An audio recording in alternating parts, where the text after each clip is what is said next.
Hello, நம்ம இன்னைக்கு எங்கே இருக்கோம்னு பார்த்தீங்கன்னா மொரோக்கோவில் மெர்சுகுவான ஒரு பிளேஸில் இருக்கோம். இங்கேருந்து வந்து சஹாரா டெசர்ட் வந்து ரொம்ப க்ளோஸ். நம்ம வந்து இங்கே சன்செட் பார்க்க போகிறோம். சஹாரா டெசர்ட்டில் கேமல் ரைட் யூஸ் பண்ணி நம்ம வந்து சன்செட் பார்க்க போகிறோம்.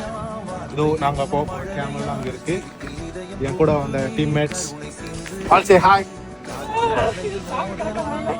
இப்போ பார்த்தீங்கன்னா நம்ம கேமல் ரைட் போயிட்டுருக்கோம். இப்போ இங்கேருந்து ஒரு 1 hour 30 minutes ஆகும் சொல்லியிருக்காங்க சன்செட் பார்க்குறதுக்கு. ஒரு 3 பேட்சாக பிரித்து கூட்டிகிட்டு போயிட்டுருக்காங்க.